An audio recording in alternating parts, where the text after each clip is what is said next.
वाकई केसरिया बालम घर आयो रे। जिस तरीके से ये तमाम बातें उठ रही हैं, पीछे जो तस्वीर नजर आ रही है ये वो तस्वीर है जो अब दुनिया के सबसे बड़े दादा देश कहे जाने वाले अमेरिका की कमान संभालने वाले हैं। दरअसल डोनाल्ड ट्रंप सीधे तौर पर देखें तो टीवी एंकर, राइटर, बिजनेसमैन और अब यूएस प्रेसिडेंट, यानी अमेरिका में अब एक इतिहास लिखा जाने वाला है। कुछ ही पल में 45वें राष्ट्रपति के रूप में डोनाल्ड ट्रंप शपथ लेंगे। मेक अमेरिका ग्रेट अगेन के नारे के साथ डोनाल्ड ट्रंप ने जिस तरीके से धमक दी है, दुनिया भर में अब ये कयास लगाए जाने लगे हैं कि नई नीति का, नई नियत के साथ नई नीति का आगाज जो हुआ है वो दुनिया में भारी परिवर्तन लेकर आएगा। डोनाल्ड ट्रंप और बराक ओबामा में काफी व्यवहार में भी, काफी सोच में भी अंतर है।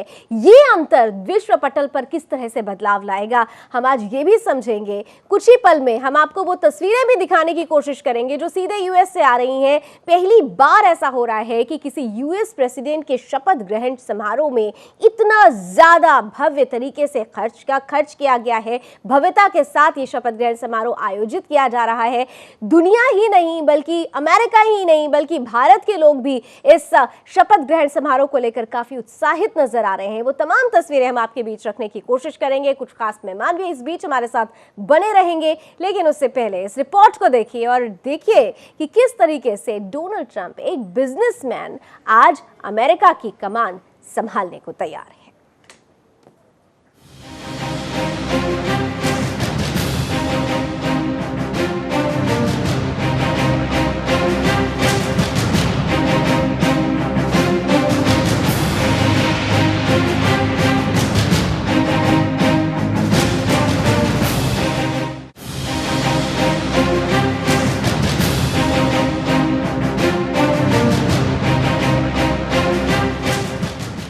व्हाइट हाउस के अगले बॉस अब से थोड़ी ही देर में डोनाल्ड ट्रंप हो जाएंगे, जब वो औपचारिक रूप से अमेरिका के अगले राष्ट्रपति की शपथ लेंगे। राष्ट्रपति चुनावों के दौरान कई बार ऐसा लगा कि ट्रंप हिलेरी से पिछड़ जाएंगे, मगर ऐसा हुआ नहीं। जिस सोच और राष्ट्रवाद के नारे के साथ ट्रंप ने चुनाव लड़ा, उससे अमेरिकी जनमानस के दिल तक ट्रंप ने पैठ बना ली थी।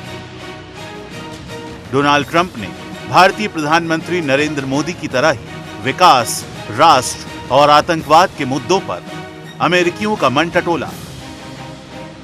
परिणाम यह हुआ कि हिलेरी के समर्थकों को रोता छोड़ ट्रंप अमेरिका के फर्स्ट मैन बन गए। शपथ के पहले डोनाल्ड ट्रंप ने कहा कि हम हमारी महान सेना का निर्माण करेंगे, हम हमारी सीमाओं को मजबूत बनाएंगे, हम हमारे देश के लिए वे चीजें करेंगे जो कई दशकों से नहीं की गईं। ट्रंप ने अमेरिकन्स को धन्यवाद दिया और कहा कि वो सभी अमेरिकियों के सिर्फ संदेशवाहक हैं। उन्होंने कहा कि जो कुछ हो रहा है उसे देखकर हम थक चुके हैं, हम वास्तविक बदलाव चाहते हैं, हम भविष्य में कुछ शानदार होता देखेंगे। अमेरिकी लोगों को ट्रंप ने यह भी भरोसा दिलाया कि उन्हें अब और भुलाया नहीं जाएगा। हमने जो किया है वो बहुत विशेष है, दुनिया भर के लोग इस बारे में बात कर रहे हैं। हम अमेरिका को फिर से महान बनाएंगे, हम इसे पहले से भी अधिक महान बनाएंगे। डोनाल्ड ट्रंप ने शुरू से ही भारत और भारतीय पीएम नरेंद्र मोदी की शान में कसीदे पढ़े हैं। अमेरिका के विकास में हिंदुओं और हिंदुस्तानियों की ट्रंप ने जमकर तारीफ की थी। आतंकवाद और कट्टरता पर भी ट्रंप खुलकर बोले और खूब बोले। मुस्लिमों के अमेरिका में बैन पर ट्रंप को तालियां भी मिली, तो दुनिया भर में मुस्लिमों के दुश्मन के तौर पर भी उन्हें देखा जाने लगा। इस सब से अलग ट्रंप की भारत के संग एक अलग ही रणनीतिक जरूरत है। वो भारत के दम पर चीन को उसकी औकात बताने की जुगत में है। वन चाइना पॉलिसी पर ट्रंप ने पहले ही चीन को खफा कर दिया है। इसके अलावा साउथ चाइना सी के मुद्दे पर भी अमेरिका और चीन में तलवारें खिंची हुई हैं। हालांकि लब्बो-लुआब ये है कि भारत और भारतवासियों दोनों के लिए खुश होने का एक मौका तो है ही। बस डोनाल्ड ट्रंप शपथ लेने के बाद भी अपने चुनावी वादों पर कायम रहें। हम सब उम्मीद तो यही करते हैं कि भारत के लिए ट्रंप केसरिया बालम साबित हों। Bureau report, Sudarshan news.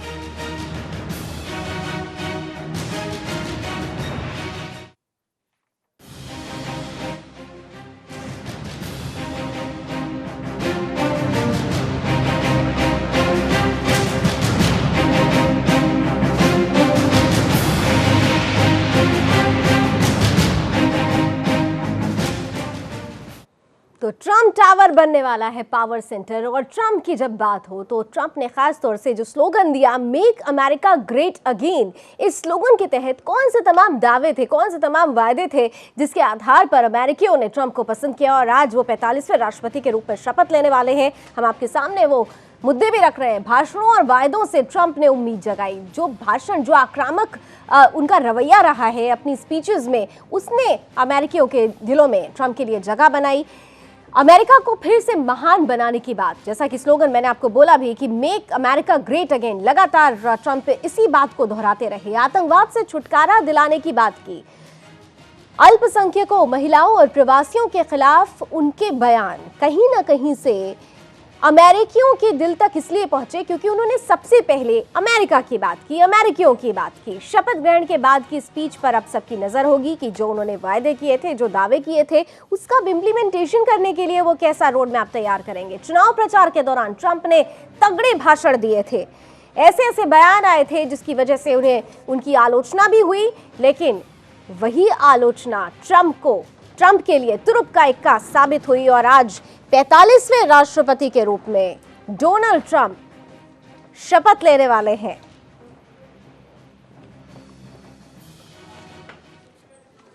और चलिए, मेरे साथ इस वक्त कुछ खास मेहमान जुड़ चुके हैं और जैसे कि हमने आपको बोला कि हम कोशिश करेंगे कि आपको सीधे वहां की तस्वीरें भी दिखाते रहे, लेकिन उससे पहले 3 जो मेहमान हमारे साथ जुड़े उनका स्वागत करती हूँ। मेरे साथ इस वक्त जाने माने फॉरेन एक्सपर्ट महमूद आलम साहब हैं, बहुत बहुत स्वागत। साथ ही साथ मेरे साथ जुड़ रहे हैं अमेरिकी मामलों के जानकार और जिन्होंने बहुत ज़्यादा रिसर्च की है इस मामले पर, डॉक्टर सुष्मित जी, बहुत बहुत स्वागत है आपका। और मेरे साथ इस वक्त जुड़ रहे हैं डॉक्टर सूरज सिंह जी, जो पेशे से इंटरनेशनल लॉयर हैं और साथ ही साथ बराक ओबामा के सहपाठी भी रहे हैं। आपका भी बहुत बहुत स्वागत है सर। मैं शुरुआत में महमूद साहब से करना चाहूँगी। महमूद साहब, सबसे बड़ी जो सवाल है आज, अगर हम पहले शपथ ग्रहण समारोह से याद करें और अब की बात करें तो एक जो बड़ा अंतर आप देखते हैं, किस तरीके से लेते हैं? देखिए, अभी जब शपथ ली जाएगी तो मैं आपको बताऊं, वॉशिंगटन की सड़कों पे जो है उनके खिलाफ प्रदर्शन भी हो रहे हैं। हाँ। 50 डेमोक्रेटिक लॉ मेकर्स जो हैं वो उनकी शपथ ग्रहण समारोह में हिस्सा नहीं ले रहे हैं। लेकिन ये हकीकत है कि आज ट्रंप जो है वहाँ के 45वें राष्ट्रपति बनने जा रहे हैं। कुछ जो उनके बयानात रहे हैं उससे बड़े वो कंट्रोवर्सी में आए, तो लेकिन उनके सामने और महमूद साहब, आप अपनी बात बढ़ाते रहें और इस बीच ये बता देते हैं अपने दर्शकों को, ये सीधी तस्वीरें आ रही हैं दरअसल यूएस से कि तैयारियां शुरू हो चुकी हैं, परिवार वाले अब सामने दिख रहे हैं। ये ट्रंप फैमिली है जिसे लेकर ट्रंप बहुत जिन्होंने धन्यवाद दिया, अपनी वाइफ का धन्यवाद दिया, बच्चों का धन्यवाद दिया है कि पूरा साथ और सहयोग मिलता रहा है। ये उनका परिवार है जो अब वेन्यू की तरफ रुख कर रहा है। जी, तो देखिए, मैं ये बात बोल रहा था कि जब से सोवियत यूनियन का विघटन हुआ, एक ध्रुवीय विश्व या यूनिपोलर वर्ल्ड है और अमेरिका की बहुत बड़ी जिम्मेदारी बनती है वर्ल्ड में पीस एंड सिक्योरिटी। तो वहाँ का जो भी प्रेसिडेंट होना चाहिए वो बहुत सुलझा हुआ होना चाहिए। अगर आप देखें, ट्रंप साहब को कोई भी प्रीवियस पॉलिटिक्स का कोई एक्सपीरियंस नहीं है। उनकी अगर आप जो उनकी कैबिनेट जो बनने जा रही है उसमें अगर आप लोग देखें तो बहुत इनएक्सपीरियंस लोग हैं।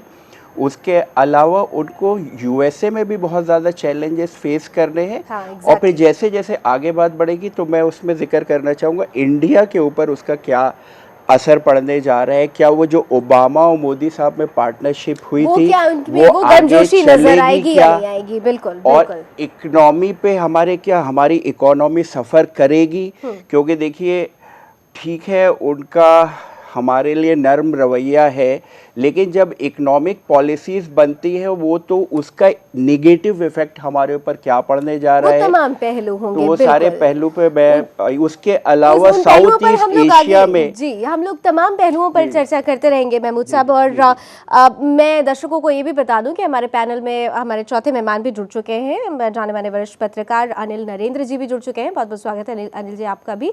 और हम आगे बढ़े अपने मेहमानों से, उन बाकी मेहमानों से उनकी राय ले, उससे पहले एक नज़र ज़रा डोनाल्ड ट्रंप के सफ़रनामे पे डाल लेते हैं। किस तरीके से एक राइटर, एक टीवी एंकर और एक बिजनेसमैन आज 45वें राष्ट्रपति के रूप में शपथ लेने वाला है, कुछ खास बातें आपके बीच रख रहे हैं। ट्रंप के कुल 5 भाई बहनें हैं जिनमें वो चौथे नंबर पर आते हैं। बचपन काफ़ी मुफलिसी में बीता था, काफ़ी गरीबी में बीता था, कर्ज लेकर उन्होंने बिजनेस शुरू किया था। लेकिन 1968 में डोनाल्ड ट्रंप ने university of water school of finance से इकोनॉमिक्स में ग्रेजुएशन भी किया और तमाम तरीके से इस दौरान उनको परेशानियां रहीं, आर्थिक रूप से परेशानी रही, लेकिन वो कभी भी उससे हारे नहीं। और यही वजह रही, उन्होंने अपनी बुक नेवर गिव अप जो लिखी है उसमें तमाम बातों का जिक्र भी किया है। 1969 में पिता के construction company Elizabeth Trump and sons के लिए काम करना शुरू किया था। और साथ ही साथ 1971 की अगर बात करें, 25 साल के हो चुके थे ट्रंप उस वक्त, और 25 साल की उम्र में पूरी तरह से उन्होंने कंपनी की कमान भी संभाल ली थी। 1975 में अपने पिता से $1 करोड़ उधार लिए थे और आज उनकी कंपनी की कीमत $1000 करोड़ है। डोनाल्ड ट्रंप अमेरिका के 200 सबसे अमीर व्यक्तियों में से एक है। कंपनी की कमान संभालने के बाद उन्होंने कंपनी का नाम बदलकर ट्रंप ऑर्गेनाइजेशन कर दिया था। और 1977 में ट्रंप ने इवाना से पहली शादी रचाई। उनकी ये शादी 14 साल तक चली। उसके बाद 1993 में ट्रंप ने मार्ला से दूसरी शादी की जो महज 6 साल तक ही चल सकी। फिर 2005 में ट्रंप ने दक्षिण स्लोवेनिया की मॉडल मेलानिया से तीसरी शादी रचाई। डोनाल्ड ट्रंप के दफ्तर ट्रंप टावर का निर्माण 1982 में हुआ और अब यही कहा जा रहा है कि जो पावर सेंटर होने वाला है वो ट्रंप टावर होने वाला है। ये बिल्डिंग ट्रंप का बिजनेस हेडक्वार्टर मानी जाती है। ये प्रेसिडेंशियल कैंपेन का भी हेडक्वार्टर था। आपको याद होगा उस वक्त भी तमाम जो रोड मैप और जो तमाम रणनीतियां तैयार होती थी वो यहीं से तैयार होती थी। और उन रणनीतियों का असर है कि आज डोनाल्ड ट्रंप 45वें राष्ट्रपति के रूप में शपथ ले रहे हैं। चलिए, सफ़रनामे पर हम नज़र डालते रहते हैं, अब अपने मेहमानों के पास भी आते हैं। और अनिल जी आपके पास आऊँगी क्योंकि मुझे याद है कि जब डोनाल्ड ट्रंप ने अपना नॉमिनेशन फाइल किया था उस वक्त भी विरोध बहुत हुआ था, क्योंकि तब एक्सपेक्टेशन ऐसी नहीं थी कि भाई एक बिजनेसमैन है वो किस तरीके से डील करेगा, अमेरिका को क्या संभालेगा, ये तमाम सोच थी। लेकिन जैसे जैसे समय बीतता गया, जैसे जैसे उनका रुख लोगों के सामने आया, उनके तमाम भाषणों में हमने देखा अमेरिका को सबसे पहले तरजीह दी उन्होंने, अमेरिकियों को सबसे पहले तरजीह दी, और यही वजह रही कि आज वो राष्ट्रपति भी होने वाले हैं। देखिए, सबसे पहले तो मैं ये कहना चाहूँगा कि डोनाल्ड ट्रंप और बराक ओबामा में बहुत फ़र्क है। जो बराक ओबामा के रिलेशंस इंडिया के साथ थे उसी प्रकार के रिलेशंस एक्सपेक्ट करना मेरा ख्याल है कि अपने आप को गुड उसमें रखना है। डोनाल्ड ट्रंप बहुत प्रैग्मेटिक आदमी है। और एक बात और कि जो चुनाव प्रचार में बातें करी जाती हैं वो ये ज़रूरी नहीं है कि वो इम्प्लीमेंट भी की जाएं। एग्जैक्टली। तो इसलिए हमारे को बहुत ज़्यादा एक्सपेक्ट नहीं करना चाहिए। दूसरी बात ये भी बड़ी ज़रूरी है समझनी कि अमेरिका सिस्टम्स पर चलता है। वहाँ पर जो बेसिकली जो फॉरेन पॉलिसी है वो जॉइंट इंटेलिजेंस कमिटीज़ और डिफरेंट एजेंसीज़ की रिकमेंडेशन पे तय होता है। वहाँ पर थिंक टैंक्स हैं। राष्ट्रपति बदलने से अमेरिका की फॉरेन पॉलिसी में कोई ज़्यादा तब्दीली नहीं आ सकती, नहीं आती। वो कंसिस्टेंसी रहती है उनकी। डोमेस्टिक पॉलिसी में हाँ, इन्हें एक ये बड़ा भारी एडवांटेज है जो ओबामा साहब को नहीं था। ओबामा साहब के सामने जो उनके जो सेनेट जो कांग्रेस थी वो ऑपोजिट पार्टी की थी। इस वजह से बहुत से ओबामा साहब के जो स्टेप्स थे वो कांग्रेस ने ब्लॉक किए थे। फॉर्चुनेटली ट्रंप साहब की और कांग्रेस की इस टाइम पार्टीज दोनों सेम हैं, तो ट्रंप को उस पॉइंट ऑफ व्यू से थोड़ा सपोर्ट मिलेगा, निश्चित रूप से सपोर्ट मिलेगा। और इस वक्त एक बार फिर से अपने दर्शकों को बता दें कि ये सीधी तस्वीरें वॉशिंगटन डीसी से आ रही हैं और इसी गाड़ी में ट्रंप जाने वाले हैं अपने शपथ ग्रहण समारोह के लिए। ख़ास तौर से जो तैयारियां की गई हैं, कहा जा रहा है कि 10 लाख से ज़्यादा लोग यहाँ पर आने वाले हैं। और ख़ास बात इस बार के शपथ ग्रहण समारोह की ये है कि भारतीयता की झलक जो है वो नज़र आएगी इस शपथ ग्रहण समारोह के दौरान। ये भी कहा जा रहा है, ख़ास तौर से आपको याद होगा कि ट्रंप की जीत में हिंदुस्तानियों का जो वहाँ पर हिंदुस्तानी मूल के लोग हैं उनका बहुत बड़ा योगदान रहा है। उनका जो अगर सपोर्ट नहीं होता तो शायद ट्रंप यहाँ तक पहुँच नहीं पाते। अपने प्रमोशन के दौरान भी आपको याद होगा कि ख़ास तौर से एक हिंदू फंक्शन में वो गए थे और उन्होंने भारतीयों की, हिंदुओं की ख़ास तौर से तारीफ़ भी की थी। मैं अब आना चाहूँगी डॉक्टर सुष्मित जी के पास पहले, ख़ास तौर से उन्होंने इस मामले पे काफ़ी रिसर्च भी कर रखी है। डॉक्टर सुष्मित, मुझे याद है कि हम लोग जब पहले बैठे थे और आपने कहा था कि लगता नहीं है कि ट्रंप की जीत हो पाएगी, लेकिन नेक टू नेक फाइट चली और फाइनली ट्रंप की जीत भी हुई। ये जीत अब क्या कहेगी? देखिए, मैं जो कहूँगा वो भविष्य में होने वाला है। ट्रंप जीत गए हैं, लेकिन मैं कुछ उदाहरण दूंगा। जैसे रूस से हम लोगों का, मैं इस पर कहूँगा भारत और यूएस का क्या होगा रिलेशनशिप, उस पर देखिए हम लोगों का रूस से बहुत अच्छा था पहले, लेकिन पिछले 16 साल से बुश जूनियर के 8 साल, फिर ओबामा में हम लोग के फेवर में यूएस रहा। हम लोग यूएस की ओर जा रहे थे, इसलिए रूस से उतना सामान नहीं खरीदते थे, आर्म्स एंड म्यूनिशन।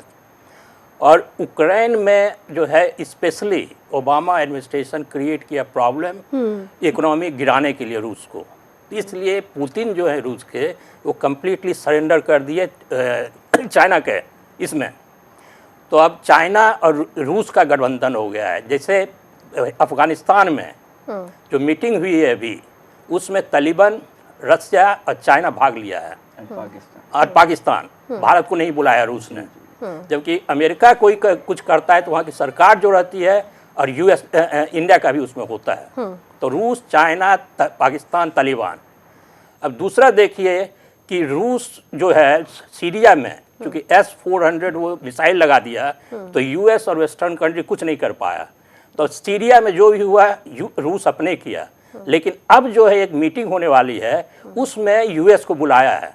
इसलिए बुलाया है क्योंकि ट्रंप एडमिनिस्ट्रेशन होगा। जो इलेक्शन हुआ था यूएस में, उसमें रूस ने बहुत ज़्यादा गोलमाल किया। वो साइबर जो है अटैक करके वो डेमोक्रेटिक पार्टी का जितना था वो लेके वो नेगेटिव ये किया, तो उसके चलते नेगेटिव वोट मिला।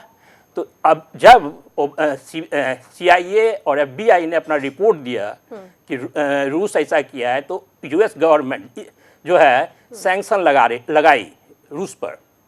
जिस समय सैंक्शन की बात चल रही थी 2-3 दिन, उस बीच में जो थे इसके जो आदमी थे ट्रंप के, वो बात कर रहे थे रूस से, वो पकड़ाया है 4-5। तो रूस जो कहेगा वो ट्रंप करेंगे, क्योंकि रूस ब्लैकमेल भी कर रहा है। वो नहीं, ये बात तो ठीक है। तो रूस मैं जो कहूँगा वो तो ये ज़्यादा दिन तक रहेंगे नहीं। और इसके बाद जो है इनको जो है रिपब्लिकन पार्टी हटा देगा। जो माइक पेंस जो है वो बनेंगे राष्ट्रपति, और भारत के लिए बहुत अच्छा होगा। हिलरी क्लिंटन से वो अच्छा होगा। अच्छा, महमूद आलम साहब, आप इस बात से इत्तेफाक रखते हैं? एक तो ये मेरा सवाल है, और साथ ही साथ ये भी है कि जिस तरह से अभी डॉक्टर सुष्मित ने कहा कि क्योंकि एक सेंटर बन गया, एक पावर बन रही है चाइना और रशिया और तमाम जो देश हैं, तो ऐसे में क्या जो ट्रंप का रुख हिंदुस्तान की तरफ रहा है, या उन्होंने हिंदुओं की तारीफ कर डाली, हिंदू वोटर्स की तारीफ कर डाली, एक वजह ये तो नहीं थी कि उनको डर था चाइना से? चाइना से तो उनका पहले दिन से कन्फ्रंटेशन है। जो भी इस वक्त USA की प्रॉब्लम्स है वो सबके लिए चाइना को जिम्मेदार करार दे रहे हैं। तो अब और देखिए, आपको ये बात मानेंगे कि आप एक यूनिपोलर वर्ल्ड है, लेकिन इस वक्त अगर चाइना को यूएसए को अगर कोई कंट्री जो है इकोनॉमिकली या मिलिट्रीली थोड़ी बहुत टक्कर दे सकती है, वो है चाइना। तो ये चीज़ जो एक ट्रैप करने की कोशिश की जा रही है, ये CIA और पेंटागन बहुत दिनों से कोशिश कर रहा है, एक पॉलिटिकल हेजेमनी क्रिएट करने की कोशिश कर रहे हैं जिन कंट्रीज़ के भी चाइना के साथ ताल्लुकात अच्छे नहीं है। For example Korea, Japan, Philippine, Vietnam, Australia, Taiwan, वो सबको खड़ा करके इंक्लूडिंग इंडिया, वो एक तरीके का ग्रुप करना चाह रहे हैं। लेकिन हमको ये बात मान के चलनी चाहिए कि हमारा जो है चाइना पड़ोसी मुल्क है और हमारा एक हज़ारों किलोमीटर का रकबा जो है हमारा कॉमन बॉर्डर है। और देखिए, अगर ईमानदारी से हम अपना और चाइना का आंकलन करें तो we are not in a position कि चाइना से हम डायरेक्ट कन्फ्रंटेशन कर सके। तो हमें जो है अमेरिका की पॉलिसी में जो ट्रैप में नहीं आना है। ठीक है, इंटरनेशनल पॉलिटिक्स में हर कंट्री जो है अपने नेशनल इंटरेस्ट की रक्षा करता है। जहां पे हम लेकिन ऐसी सिचुएशन में जब चाइना लगातार हमारे लिए एक हैसल क्रिएट कर रहा है और चाइना ही सबसे बड़ा, हम दो दुश्मन कहते हैं यहाँ पे, पाकिस्तान और चाइना भी पाकिस्तान को श्रेय देता है। ऐसे में अगर भारत को अमेरिका की जरूरत है तो अमेरिका को भी इंडिया की जरूरत पड़ रही है। ये सीधी बिल्कुल है, वो मैं बिल्कुल बोल रहा हूँ, शुरू से मैं बोल रहा हूँ, इंडिया को भी हर चीज वो करनी चाहिए जिससे हमारे नेशनल इंटरेस्ट की रक्षा हो सके। लेकिन उसके साथ साथ हमको अपनी एक इंडिपेंडेंट पॉलिसी की भी जरूरत है और हमको कोई जो है बैटलफील्ड ग्राउंड अपना नहीं बनाना है। ठीक है। मैं अब डॉक्टर सूरज सिंह के पास आना चाहूंगी। ये तस्वीरें भी इस बीच बता देते हैं कि सीधे तौर पर ये जो वाशिंगटन DC से तस्वीरें आ रही हैं और काफिला अब शायद निकल चुका है, खास तौर से शपथ ग्रहण के लिए ट्रंप अब निकल चुके हैं। ये तस्वीरें हम लगातार आपको दिखाते रहेंगे। डॉक्टर सूरज सिंह के पास आती हूँ जो बराक ओबामा के सहपाठी भी रहे हैं। डॉक्टर सूरज, आपसे खास तौर से जो आज एक आयोजन हो रहा है, जो शपथ ग्रहण समारोह है, आप पहले बराक ओबामा के शपथ ग्रहण समारोह में भी शामिल हो चुके हैं, दोनों शपथ ग्रहण समारोह में आप शामिल हुए थे। तो ये जो एक बड़ा बदलाव, बड़ा अंतर है, आप किस तरीके से देख रहे हैं? देखिए, सबसे पहले तो 2009 में जब हम बराक ओबामा के पहले इनॉग्रल में शामिल हुए थे, उस समय 3 मिलियन यानी 30 लाख लोग अमेरिकन थे और अफ्रीकन, उसमें खास तौर से अफ्रीकन कंट्री से बहुत से लोग आए थे। वाशिंगटन DC में बहुत ठंड थी, लेकिन फिर भी ठंड के बावजूद भी इतनी मात्रा में 30 लाख लोगों का वाशिंगटन DC में आना अपने आप में एक लोकप्रियता को जाहिर करता है। किसी तरह की कोई सिक्योरिटी की थ्रेट नहीं थी। जो नॉर्मल सिक्योरिटी होती है वो रखी जाती है और वो उस समय भी रखी गई थी। इस समय सबसे पहला फर्क तो ये है कि जो सिक्योरिटी के इंतजाम इस समय किए गए हैं, ऐसा शायद आज तक किसी भी अमेरिकन राष्ट्रपति की इनॉग्रल में नहीं किया गया है। तो और उसके कुछ कारण भी हैं, क्योंकि ट्रंप साहब ने बहुत सी बातें कही हैं जो अमेरिका के हित में है, कुछ ऐसी कही हैं जिनसे कुछ लोग उनके दुश्मन भी हो सकते हैं जो विरोध कर भी रहे हैं। और पहली बार ऐसा है कि इतने ज्यादा संगठन इनॉग्रल के टाइम विरोध कर रहे हैं। विरोध तो उस समय जब गोर और जॉर्ज W. बुश की बात थी कि एक इलेक्टोरल कॉलेज जीत गए, दूसरे पॉपुलर कॉलेज जीत गए, तब भी था, लेकिन इतना नहीं था। तो इसलिए एक तो सिक्योरिटी का एक माहौल जो है ना, सद्भावना का जो होना चाहिए, जैसे ओबामा सबके राष्ट्रपति थे, चाहे किसी ने वोट दिया या नहीं दिया। ये ट्रंप के साथ अभी है कि दो धड़े बने हुए, धड़े बटे हुए हैं। और उसमें एक कारण और भी है कि जैसे ही इलेक्शन जीते तो ट्रंप ने बड़ी अच्छी बात कही कि सब मेरे साथ हैं, लेकिन अभी पिछले 1 महीने में उन्होंने कई ऐसी बातें कही है जिससे वो जो सद्भावना की स्पीच थी वो कहीं ना कहीं से उस पर एक सवाल जरूर खड़ा हुआ है। लेकिन अब ये उम्मीद की जा रही है कि जब शपथ लेंगे और उसके बाद जो भाषण देंगे, एक चीज मैं कहना चाहूंगा कि एक छोटा सा ब्रेक ले लेते हैं और ब्रेक के बाद लौटते हैं तो हम और भी बहुत सारे पहलू हैं, क्योंकि अमेरिका बदलाव की तरफ जा रहा है। ये एक इतिहास रचा जा रहा है। इस इतिहास रचने में और नई तस्वीर जुड़ने में क्या फर्क पड़ेगा, क्या बदलाव आएगा, इस पर हम आगे भी राय लेते रहेंगे। अपने मेहमानों की तस्वीरें भी आपको दिखाते रहेंगे सीधे वाशिंगटन DC से। फिलहाल एक छोटा सा ब्रेक ले लेते हैं।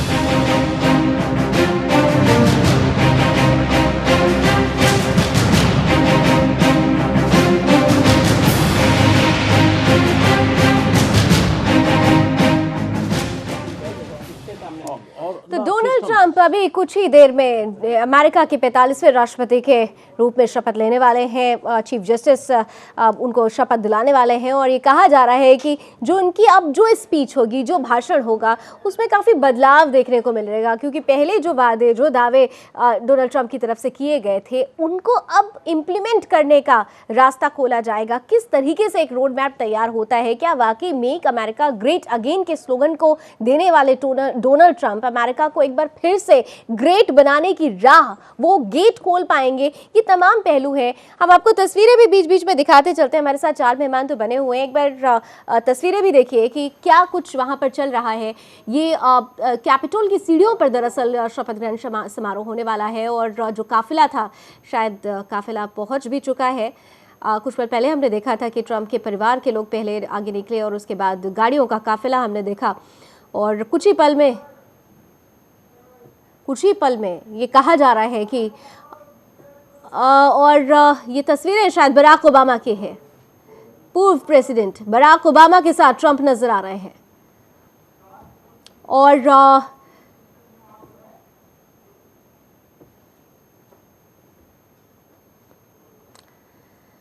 तो सीधी तस्वीरें आप देख रहे हैं। अब ट्रंप निकल चुके हैं, कुछ ही पल में शपथ लेंगे और बराक ओबामा के साथ। और हम ये भी बता रहे हैं आपको, बराक की जो लोकप्रियता थी, 2 बार उन्होंने अपना टेन्योर कंप्लीट किया है।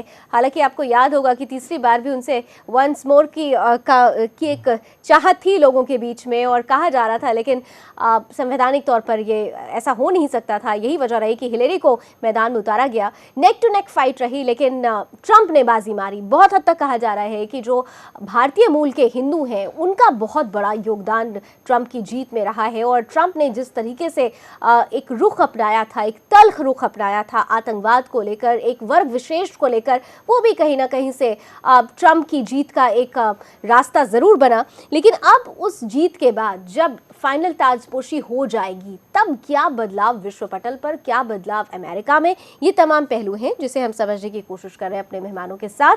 हम तस्वीरें दिखाते रहे और इस बीच अनिल नरेंद्र जी के पास मैं चलती हूँ। अनिल जी, ये जो कंपैटिबिलिटी आप देख रहे हैं, ये जो मुस्कुराहट हमने देखी बराक ओबामा और डोनाल्ड ट्रंप की, ये कंपैटिबिलिटी जब हिलेरी और डोनाल्ड ट्रंप का जो स्पीच सेशन चल रहा था, वहाँ पर भी हमने देखा था, लेकिन धीरे धीरे वो दूरियां बनती गई। लास्ट सेशन आते आते तो मुझे याद है एक दूसरे को शेक हैंड भी नहीं किया था।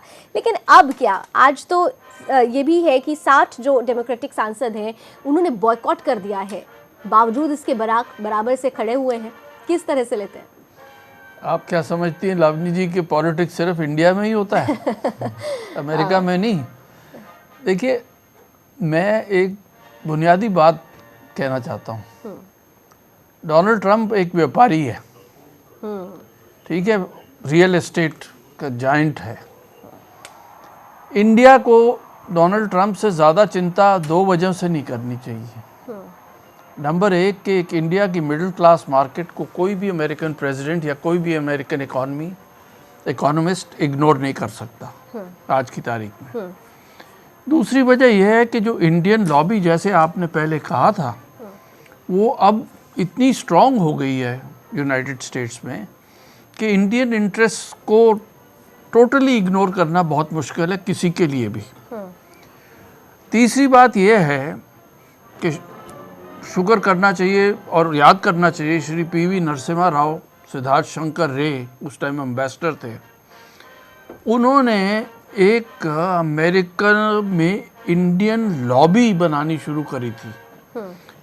उससे पहले पाकिस्तान में परवेज़ मुशर्रफ बहुत कामयाब हुए थे लॉबी बनाने में। आप लोग बताएंगे कि पाकिस्तान की लॉबी एक स्टेज पर बहुत स्ट्रांग थी इंडिया से। आज 350 से ज़्यादा एमपीज जो हैं उनको प्रो इंडियन कहा जाता है। तो इंडिया के लिए मैं समझता हूँ कि इतना बुरा नहीं रहेगा।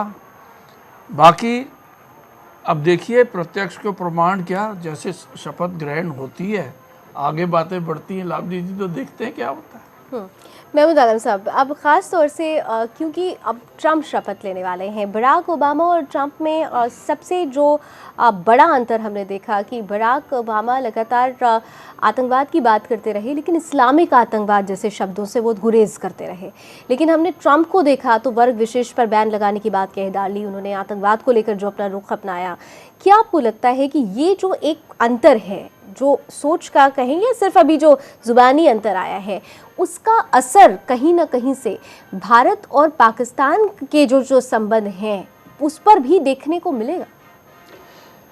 देखिए, अगर आप ये देखें, ट्रंप जो है वो इस बात के ख़िलाफ़ हैं कि अमेरिकन्स जो है वॉर्स में इन्वॉल्व हों। वो ये चाहते हैं, वो अफ़गानिस्तान से भी फ़ौजों को निकालना चाहते हैं, वो और दूसरी जगह भी वो कॉन्फ्लिक्ट में, बल्कि उन्होंने तो ये भी बोल दिया है कि हमने कोई ठेका नहीं ले लिया वर्ल्ड में सबका। इवन उन्होंने एक तरीके से कोरिया और जापान को भी बोला कि अपनी हिफाजत आप लोग खुद करो, ठीक है। तो अब जहाँ तक इंडिया और पाकिस्तान की बात है, तो वहाँ पे आप देखिए उनका बड़ा कंट्राडिक्टिंग स्टेटमेंट है। एक तरफ तो ये कह देते हैं कि आई एम रेडी, कि अगर कश्मीर में चाहेंगे तो हम मीडिएट करने को तैयार हैं, जबकि इंडिया ने हमेशा बोला है कि हमारा बायलैटरल है, थर्ड पार्टी का इसमें कोई इन्वॉल्वमेंट नहीं हो सकता। दूसरी तरफ वो ये भी बोलते हैं कि अगर पाकिस्तान को कंटेन करना है तो हम इंडिया को यूज़ कर सकते हैं। अब उनके दिमाग में क्या है, वो किस तरीके से कर सकते हैं। तीसरे ये है कि अगर अफ़गानिस्तान से वो फ़ौजें हटाते हैं तो हमारे भी देखिए अफ़गानिस्तान में बहुत ज़्यादा इंटरेस्ट है। और अभी जैसे सर ने बताया कि किस तरीके से समीकरण चेंज हो रहा है, कि आप ये देखिए, जब रशिया बात कर रहा है तो पाकिस्तान से, तालिबान से, चाइना से और ईरान से मिल के बात कर रहा है, इंडिया को इग्नोर किया जा रहा है। लेकिन उसके साथ साथ मैं एक चीज़ और बताऊंगा आपको। पहले जो था, एक पाकिस्तान की जो स्ट्रेटेजिक लोकेशन होती थी, या जो जिस तरीके से वो अपने को जिस तरीके से हार्ड सेल करता था, ये शातिरपन जो था, अब वो जो है वो उसकी स्ट्रेटेजिक ख़त्म हो रही है इम्पोर्टेंस, और इंडिया के पास आ रही है। अब अगर आज जो है उसे चाइना को कंटेन करना है, या रशिया की तरफ जाना है, या अफ़गानिस्तान में जाना है, या पाकिस्तान को कंटेन करना है, तो आज इंडिया की अमेरिका को ज़रूरत है। और उसके अलावा इंडिया जो है इकोनॉमिकली इतनी तेज़ी से तरक्की कर रहा है, अगर आज हमको अमेरिका की ज़रूरत है तो अमेरिका को उससे ज़्यादा हमारी ज़रूरत है आज। और इस बात को इंडिया को सेल करना है। अब किस तरीके से करेंगे, किस तरीके से लॉबिंग करेंगे, लेकिन उसके साथ साथ आपको ये भी देखना होगा कि जब ट्रंप का जो अपना उनका मैनिफेस्टो था, तो उनमें क्लियर कट उन्होंने बोला है फर्स्ट अमेरिका। तो ऑब्वियसली, और अगर आपकी उनकी इकोनॉमिक पॉलिसीज़ को देखें आप, साउथ एशिया के लिए उन्होंने चाइना को ब्लेम किया है, कोरिया को ब्लेम किया है उन्होंने। और उसके एक जगह कहीं पे स्पीच में उन्होंने ये भी बोला कि साहब जो है चाइना तो हार्डवेयर खा गया, इंडिया सॉफ्टवेयर खा गया। H1B वीज़ा के लिए उन्होंने बात की है, और H1B वीज़ा के ऊपर अगर वो कुछ होता है तो उससे हमारी जो IT इंडस्ट्री पे बहुत बुरा असर पड़ने वाला है। लेकिन उन्होंने अपनी गलती का एहसास भी किया था, और बाद में उन्होंने कहा भी था कि खास तौर से अगर इंडियंस की बात करें तो आपको भी याद होगा। देखिए, एक बात सुन लीजिए, अब जब पॉलिसीज बनाई जाती हैं तो कोई स्पेसिफिक कंट्री को रख के नहीं बनाई जाएगी। ट्रेड पॉलिसीज होंगी, वो सब पे इम्प्लीमेंट होंगी। तो अभी देखिए, it will be too early. मैं सर से बिल्कुल इत्तेफाक कर रहा हूँ कि अभी बहुत अर्ली है कि what will be the impact, क्या होगा क्या नहीं होगा, क्योंकि जो एक इलेक्शन के कैंपेन में जो बातें की जाती है और उसके अलावा, लेकिन इम्पैक्ट तो होगा, इम्पैक्ट होगा। इट में भी पॉजिटिव और इट में भी नेगेटिव। चलिए, मैं डॉक्टर सुष्मित के पास आऊँ से पहले मैं डॉक्टर सूरत के पास आना चाहूँगी कि डॉक्टर सूरत, जिस तरह से ये अब इम्प्लीमेंटेशन की, पॉलिसीज़ की तमाम जो बातें हो रही हैं, अब आप जब वहाँ पर थे, आपने ख़ास तौर से देखा कि बराक ओबामा की पॉलिसी स्ट्रेट अगर थी तो वो लिबरल भी थी, लेकिन ट्रंप की बातों में कभी भी ऐसा परिलक्षित नहीं होता है। ये जो एक समन्वय था कि आप तल्ख भी होते हैं, आप उदारवादी भी होते हैं, ट्रंप की पॉलिसी को किस तरह से आप लेंगे? देखिए, ऐसा है, माइंडसेट का बड़ा फर्क है। बराक ओबामा वास्तव में एक ह्यूमैनिटेरियन मानववादी हैं और ग्लोबल विश्व के रूप से सोचते हैं। डोनाल्ड ट्रंप जो है एक बिजनेसमैन की तरफ से सोचते हैं, और जैसे किसी कंपनी को चलाते हैं सिर्फ उस कंपनी के लाभ के लिए, ठीक उसी तरह से वो अमेरिका को लेकिन- चलाना चाहते हैं लेकिन- अमेरिका के लेकिन- लाभ के लिए। हाँ, लेकिन ट्रम्प का चुनाव भी वहां के लोगों ने जिस तरह से ट्रम्प को पसंद किया, शायद अब वो ये समझने लगे थे कि अब पहले अमेरिकियों के बारे में सोचा जाए। हाँ, तो इसीलिए क्योंकि ट्रम्प का आर्गुमेंट ही यही था कि हम दुनिया की परवाह करते करते अपने लोगों को भुला रहे हैं, और खास तौर से वहाँ जो working class, white working class है, उस बात उनको ये लग रहा था कि ये बाहर से लोग आ जाते हैं, हमारी जॉब ले लेते हैं, एक अंदर एनवी भी थी, तो उस सेंटीमेंट को उन्होंने काफी जो है यूटिलाइज किया। लेकिन जब आदमी पद पे आ जाता है तो जैसा नरेंद्र जी ने सही कहा, सिस्टम्स होते तो काफी हद तक वो सिस्टम भी इनको कंट्रोल करेंगे, लेकिन सिस्टम बहुत ज्यादा कंट्रोल नहीं कर पाएंगे, ये भी बात सही है। क्योंकि डोनाल्ड ट्रंप की जिस तरह की पर्सनैलिटी 70 साल में बन गई है, वो आप सोचें कि 4 साल में बदल जाएगी, ऐसा नहीं है। लेकिन कई तथ्य हैं जो जिसके बारे में, क्योंकि जैसे मीडिया ने प्रोजेक्ट किया ट्रंप को, जब वो ओबामा से मिलके आए तो कई लोग इसको पॉलिटिक्स देख सकते हैं कि उनकी मीटिंग बड़ी अच्छी रही राष्ट्रपति इलेक्ट होने के बाद। लेकिन क्योंकि मैं बराक ओबामा को जानता हूँ स्टूडेंट टाइम से, वो बड़े ही सेंसिबल इंसान है और वो दूसरे में अच्छे गुण देख लेते हैं, उनकी कमियों की परवाह नहीं करते। तो उन्होंने जो है विश्वास दिलाया ट्रंप को कि भाई पीसफुल ट्रांजिशन होगा, मेरी पॉलिसी जो है उनका ये पर्पस था।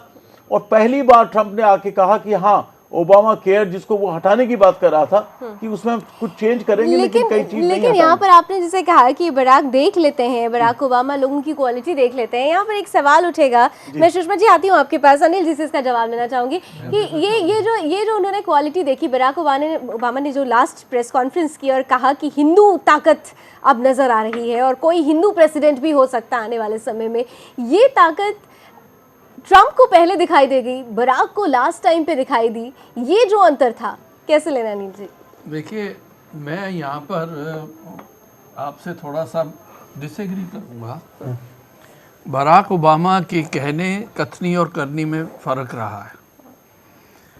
डोनाल्ड ट्रंप बड़ा क्लियर है इन इस थिंकिंग, राइट और रॉन्ग। आज इस्लामिक आतंकवाद ने अमेरिका को तो ऐसी तैसी कर रखी है, सारी दुनिया की ऐसी की तैसी कर रखी है, including India. He is very clear कि भाई ये हमारे लिए प्रॉब्लम है, और इसलिए उन्होंने कुछ कंट्रोवर्शियल बयान भी दिए जिसका बाय एंड लार्ज अमेरिकन्स ने सपोर्ट भी किया, तभी तो ये जीते हैं। इसलिए ये जो है, ये कहना कि Obama on the other hand ने, माफ़ करना, बहुत से ऐसे कदम उठाए। मैं अफ़गानिस्तान से सेना वापस बुला लूँगा, मैं इराक से ख़त्म कर दूँगा। Do you know the maximum number of bombs thrown were in Obama time? उसके टेन्योर में दुनिया में सबसे ज़्यादा बमबारी हुई है। तो ऐसा नहीं है। तो इसलिए ये कहना कि भाई वो बहुत बेहतर थे और ये कम बेहतर होंगे, देखिए अमेरिका क्या, कोई भी कंट्री वही करेगी जो उस कंट्री को सूट करेगा। National interest, they will go with their interest. ये तो हमें देखना है कि भाई हमको अपने इंटरेस्ट में किस तरह से आगे बढ़ना है। बिल्कुल। डॉक्टर सुष्मित, देखिए, ये है कि जॉर्ज बुश भी जो जीते वो उनको पॉपुलर वोट नहीं मिला था, लेकिन डेमोक्रेटिक पार्टी वो बायकॉट नहीं किया था, इसलिए इस बार कर रहा है। इलेजिटिमेट है क्योंकि FBI जो है के चलते वो इलेक्शन जीते हैं। अब जैसे भारत और पाकिस्तान में झगड़ा है, अगर पाकिस्तान से सारा चीज़ लेके यहाँ कोई इलेक्शन जीत ले तो हम लोग क्या सोचेंगे? तो वही है रूस और US में, वही हाल है जो भारत और पाकिस्तान में। तो इन लोगों का जो इलेक्शन के पीरियड में इनका जो था कंप्यूटर, उससे कई निकला है डोनाल्ड ट्रंप से कम्युनिकेशन, रूस का पुतिन के गवर्नमेंट से, लेकिन FBI उसको दबाए रखी है, उसको कभी भी इलेक्शन के पहले नहीं बोली। एक MI6 ब्रिटेन का है, वो जो रिपोर्ट दिया है जॉन मैकेन, बहुत ही सीनियर सीनेटर है, वो जाके FBI को दिया, लेकिन FBI चुप बैठी है। इसलिए अब वो वही सेम FBI हिलरी क्लिंटन के बारे में वो जो हुमा अब्दीन का के लैपटॉप पर पाया गया वो 10 दिन पहले बोली। तो ये सब वो सब FBI की पहले है। क्लीन चिट दे दी, हाँ, क्लीन बाद में पहले क्लीन चिट नहीं, दे हाँ, दी कि फिर- नॉट परस्यूएबल ना, लेकिन फिर हाँ, बाद फिर में बोला बाद में 10 बदल दिन गए। पहले, 10 दिन पहले उसका। तो ये है कि जब यही लास्ट वीक FBI के जो चीफ थे सीनेटर और कांग्रेसमैन को एक बंद कमरे में बताए तो सारे डेमोक्रेटिक जो थे बहुत ही गुस्से में थे कि रिजाइन करो, इसलिए कि सारा जो है निगेटिव चीज जो रसिया से है इसका डोनाल्ड ट्रंप का वो अभी तक नहीं निकला है। FBI के पास उसके पास ये है, प्रूफ है। अब जब बनेंगे तो देखिएगा वो FBI का निकलेगा, क्योंकि ये रिपब्लिकन आदमी नहीं है डोनाल्ड ट्रंप। ये जब इलेक्शन हुआ जहां कहीं भी गए वोट लेने, एक भी रिपब्लिकन आदमी का नहीं था। ठीक है, लेकिन तो रिपब्लिकन पार्टी इसको हटाएगा, देखिएगा। ये खैर देखिए, मैं तो सिंपली ये बोलूँगा कि आज की हकीकत ये है कि वो 45वें वहाँ के राष्ट्रपति राष्ट्रपति बनने बन चुके वाले हैं। हैं। हाँ। लेकिन उनकी डगर इतनी आसान नहीं है, क्योंकि देखिए उन्होंने जो अपने देखिए एक तो ये बात मानेंगे आप लोग कि ये पूरे का पूरा इलेक्शन जो है रेसिज्म पे लड़ा गया। हाँ, exactly। और वाइट लोग जो है पर्टिकुलरली देखिए, जो अगर आप देखें जैसे कि सर अभी बता रहे थे, वाइट लोगों में जो है बहुत ज़्यादा अनएम्प्लॉयमेंट वहाँ पे, और उसके अलावा 2008 में जो उनका इकोनॉमिक क्राइसिस हुआ था उसके बाद जो पेंशन है वहाँ स्टॉक की फॉर्म में वो भी बहुत कम हो गई थी। तो उसकी वजह से उन लोगों में बहुत ही गम और गुस्सा था कि अनएम्प्लॉयमेंट हमारे पास बहुत है। वो लोग ज़बरदस्त तरीके से निकले, ब्लैक्स ने उनको वोट बिल्कुल नहीं दिया। अब देखिए, मैं कुछ आपके सामने बातें रखना चाहूँ, क्यों मैं बोल रहा हूँ उनकी डगर आसान नहीं है। उनके पास बहुत ज़्यादा चैलेंजेस है। सिर्फ फॉर एग्जांपल इकोनॉमी ले लीजिए, उनके यहाँ अनएम्प्लॉयमेंट ग्रो कर रही है, उनके पास जो इंफ्रास्ट्रक्चर जहाँ वहाँ का जो क्रम्बल हो रहा है, वहाँ के लोगों में जो बड़ी एंगर है, पर्टिकुलरली फ्री ट्रेड जो उनके मुआहदे हुए हैं, ख़ासतौर से नेफ्टा जो है जिस तरीके से। और आपको इस उनके ताज्जुब होगा कि उनकी नेशनल डेट जो है $20 ट्रिलियन हो चुकी है, USA की $20 ट्रिलियन। उसके अलावा चाइना को जो है उनको हैंडल करना बड़ा मुश्किल काम है। चाइना जो USA की आपकी जो एक्सपोर्ट है वो सिर्फ $1.4 बिलियन है, जबकि उनके यहाँ इंपोर्ट जो हो रही है चाइना से $423 बिलियन की हो रही है। आप अंदाज़ा लगा सकते हैं किस तरीके से। उसके अलावा एक जो सबसे बड़ा उनको जो प्रॉब्लम फेस करनी पड़ेगी वो है वहाँ पे रेस की, जो आज इस तरीके से डिवाइड है वहाँ पे, ब्लैक एंड वाइट में बुरी तरीके से डिवाइड हो चुका है, मिसट्रस्ट हो चुका है उन लोगों में। उसको वो किस तरीके से हैंडल करेंगे, क्योंकि ब्लैक्स ने उनको खुलेआम बोला है कि उन्होंने वोट नहीं दिया है। उसके अलावा इमिग्रेशन की इन्होंने बोला था अपने कैंपेन में कि I will throw out 11.1 million illegal immigrants हैं, जिसमें 52% मैक्सिकन है। वो बात कर रहे हैं कि मैक्सिकन को निकालेंगे, वॉल बना देंगे वहाँ पे, उस पे जो है हिस्पैनिक है 17% के करीब। तो ये क्या चीज़ें वो ये कर पाएंगे, आई डाउट।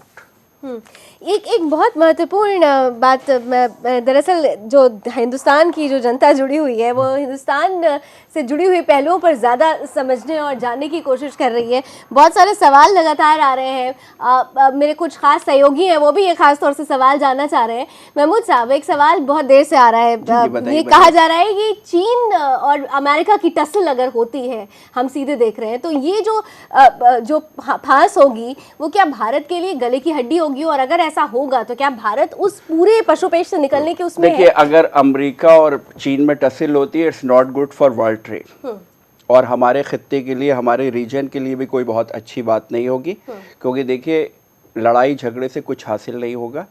अगर आप ये चाहते हैं कि ये पूरा रीजन जो है प्रोग्रेस करे, तो वहाँ पे जो है उसकी ज़रूरत है अमन और चैन की। लेकिन मुझे I beg to differ sir. Okay sir. अब आज China is the biggest friend of Pakistan. Pakistan is the biggest enemy of India.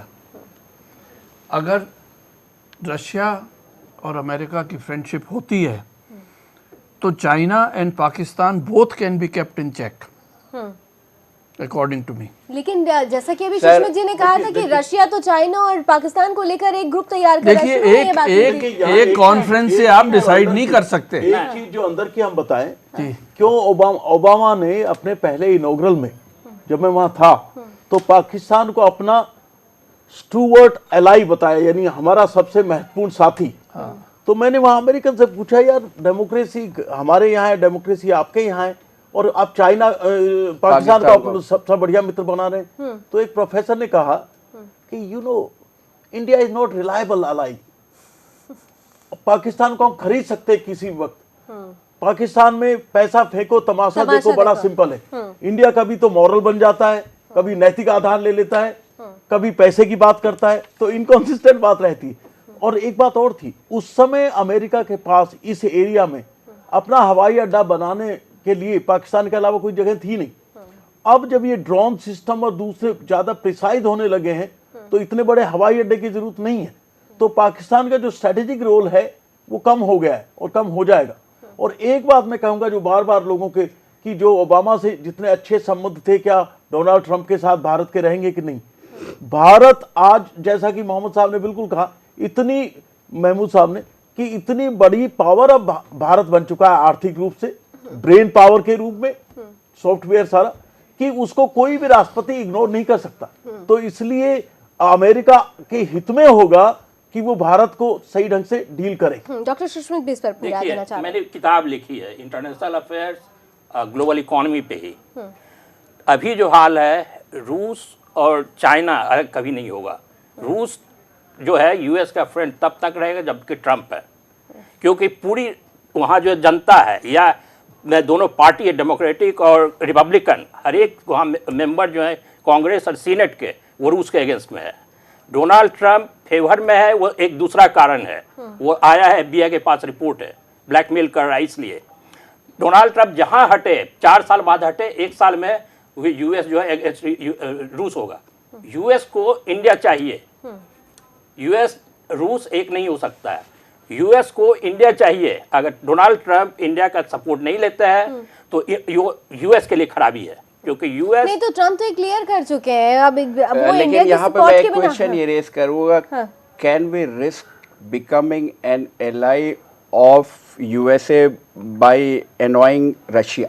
Already कर चुके हैं। ये हमें आप सोचना देखिए होगा। अफगानिस्तान में, अफगानिस्तान में देखिए, ये हमें सोचना होगा, बहुत सोच समझ के होगा। लेकिन हमको बड़े क्लेवरली अपनी, जैसे अभी सर ने बोला कि स्ट्रेटेजिक इंपॉर्टेंस पाकिस्तान की कम हो रही है, इंडिया की बढ़ रही है, तो हमको भी एक क्लेवरली जो है अपने उसको बुलाना चाहिए और फायदा उठाना चाहिए। लेकिन अब ऐसा लग रहा है, इसको एक मिनट में समर्थन करते हुए, एक तरफ तो बराक ओबामा यहाँ आए और हमारे प्रधानमंत्री पहले वाले मनमोहन सिंह जी से मिले, और बहुत ज्यादा डील करने के बावजूद भी उन्होंने थोड़ा बहुत हमें हथियार दिया।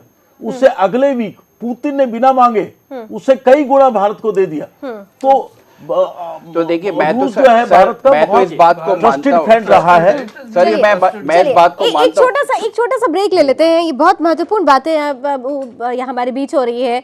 मैं भी इसीलिए शांति से सुन रही हूँ, क्योंकि बहुत सारी ऐसी बातें हैं जो कहीं ना कहीं जाकर आने वाले वक्त में भारत पर असर भी दिखाएंगी। और अब ज़रूरत है कि भारत का जो वर्तमान प्रणेता जिसे कहा जा रहा है, वर्तमान नेता प्रधानमंत्री नरेंद्र मोदी, बराक ओबामा की नीति और ट्रंप की नीति में अंतर को देखते हुए अपनी रणनीति तैयार करे। और जैसे कि ट्रंप ने अपने लिए सबसे पहले कहा अमेरिका फर्स्ट, तो इंडिया फर्स्ट देखते हुए किस तरीके से आगे बढ़ना है, हम चर्चा जारी रखेंगे। एक छोटा सा ब्रेक लेते हैं। ब्रेक के बाद भी तस्वीरें भी आपके बीच रखेंगे और राय भी हमारे साथ चलती रहेगी। छोटे से ब्रेक के बाद